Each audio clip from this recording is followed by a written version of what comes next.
Ayan, magandang umaga po sa ating lahat. So, ito po yung ating tawag dito, no? Yung ating ginawa pangalawang araw ngayon, no? Pangalawang araw ngayon. So, kukuhanin natin para i-arrange na natin, no? Ayan, para mag-arrange na tayo. Ayan. Dahil dito na naman sila magbubuhos. So, pangalawang araw, ayan, no? Kung makikita ninyo 'yan. So, parehas ng ganito, no? Ayan, so naka-arrange po yan, no? Ayun, makikita ninyo, naka-arrange po siya, no? So ang tips natin dito mga idol, diba kung nakikita ninyo yung kahoy na nandyan, yan yung pangalso natin. Dapat straight lang yan siya, papunta dun sa baba. Okay? Hindi pwede na magkasalansan-salansan yung ano ninyo, diba? Tingnan ninyo, straight yan, no? Yan, yung kahoy na yan, yung pangalso papunta dun sa baba. Hindi pwede na yung isa dito, yung isa naman dito, no? Ang mangyari niyan pagka hindi straight ay yung mga nasa ibaba ay mapuputol siya, sobrang bigat, no? Ayan. So nandito tayo, ayan, Gem Hardware. Dito lang tayo sa harap ng ating store, okay? Ang ating store. So ang dami nating stock, oh, nandoon, no? Makikita ninyo, ang dami nating stock. So kung hanap ninyo po ay concrete post na matibay, no?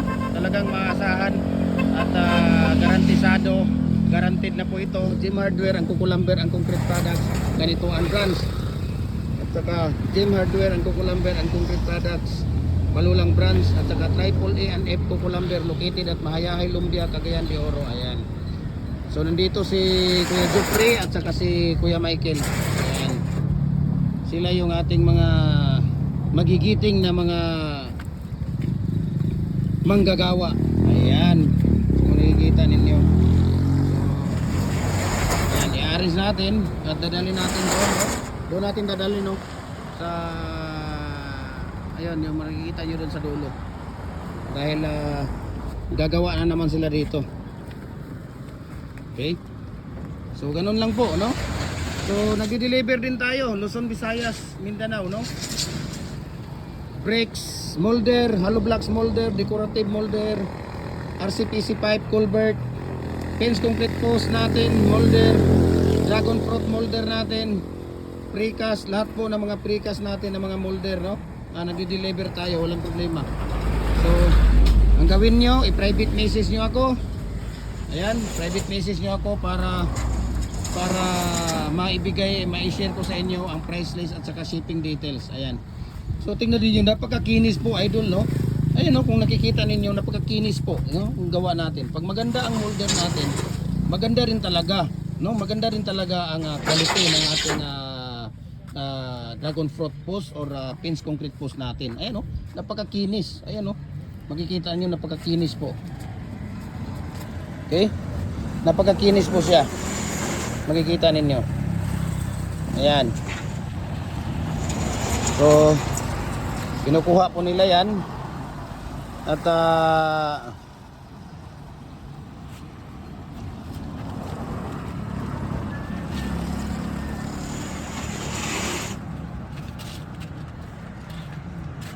i-arrange na po yan, no?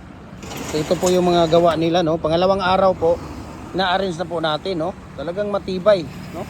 Matibay po talaga siya kasi ang gawa natin ay semi-special na dragon fruit post at pins concrete post. Bakit? Yung bakal na nilalagay natin sa loob, yung mating art natin, 3. Pag 6 feet, 6 talaga yung stirrup natin na nilalagay. Number 16 na tie wire yung gamit natin, 8mm na kabilya standard yung gamit natin. At ang pinapalabas natin sa isang bag na simento, 8 piraso lang po sa 6 feet, no? 8 piraso, kaya matibay po siya, semi-special po siya. 8 piraso sa 6 feet, 7 piraso sa 7 feet, 6 na piraso sa 8 feet. Kaya kung makikita ninyo, ayan, napakaganda, napakatibay. Ayan, no, pangalawang araw, biro mo, tingnan mo, kinuha na. Kakarga na natin doon sa ating bunggo at i-arrange natin doon sa unahan para makapaggawa na naman sila dito ngayon. Ayan. So ito nga pala yung ating paggawaan, no? Dito tayo nagmi-mix. Ito po ay dito tayo nagpo-pouring, no? Para rest assured na yung ating tubig at saka buhangin hindi dumadaloy kung saan-saan. Ayan, di ba? So ito po 'yun. Ito ito po yung ano natin. So kailangan lang natin talaga tibay, no, ng ating mga concrete products para po ay yung ating mga customer, especially sa amin mga hardware, ay binabalik-balikan talaga, no, kahit saang sulok man dito sa atin, no, Bukidnon, Misamis Oriental, ayan, yung Occidental nga dito minsan kumukuha sa atin, no, ng Dragon Fruit Post at saka Pins Concrete Post, no, trailer po yung mga kinakarga natin dito. Minsan nasa 300 piraso, 400 piraso karga sa isang wing van, sa isang trailer.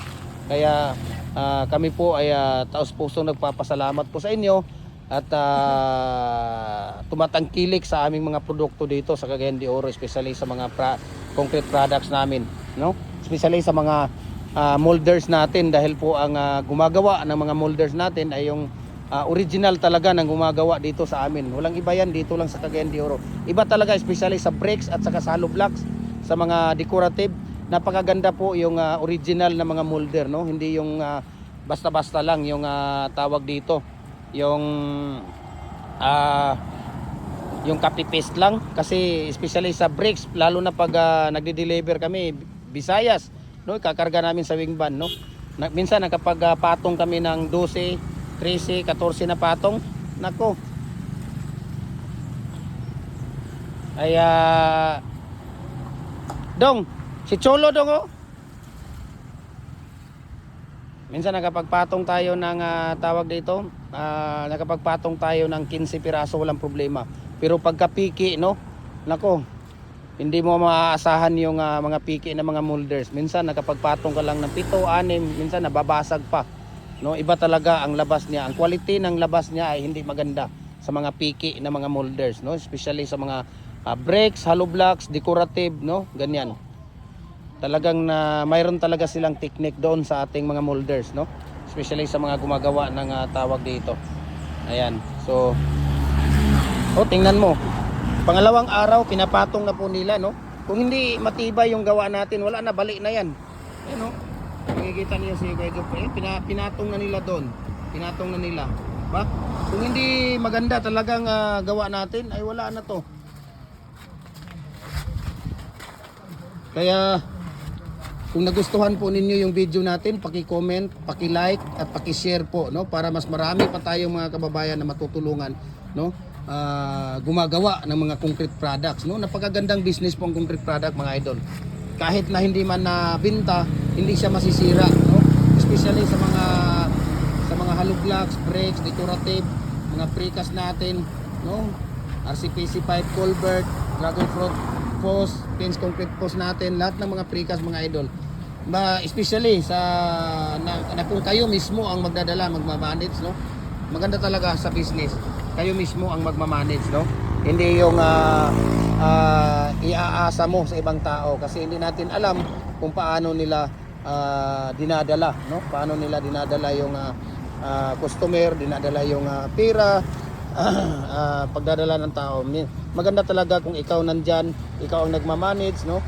Tamang orientation lang po, no, tamang orientation lang, no, pakikisama sa ating mga trabahante, kasi may puso din yan sila. Kaya huwag natin basta-basta. Sila ang katuwang natin sa ating business, sila ang katuwang ng ating pamumuhay. Kaya mahalin natin sila, no. Huwag natin silang tawag dito ipag-iba, no, ituring natin silang kapamilya. Kaya doon tayo at sila kasama natin sa ating pamumuhay. Ayan, so maraming salamat po, no, maraming salamat sa ating lahat, at tayo ay nakapagbigay ng tips ngayong umaga. Basta't ang ratio natin sa buhangin dito, 5 sako na screen sun, kahit anong klaseng buhangin, no, 5 sako or 6 na sako ang timplada sa isang bag na cement, kahit na anong size, 6 feet, 7 feet at saka 8 feet, no. Ang pinapalabas dyan, 8 piraso sa 6 feet, 7 piraso sa 7 feet, 6 na piraso sa 8 feet. Ayan, so yun po, no. Tapos 1 bag of cement, any Portland cement, wala, kahit na anong brand, basta Portland, type 1, kung walang type 1, type 1P, okay na yun, basta Portland. So kahit walang brand, kahit na anong brand, basta Portland cement type 1 or type 1P. Ayan. So napakaganda po. Ayan, so maraming salamat. And God bless po sa ating lahat, no? Mga idol. So nandito tayo. There we go, para makikita niyo naman ang mukha ko. Ayan, di ba? Here we go. Ganyan. Di ba?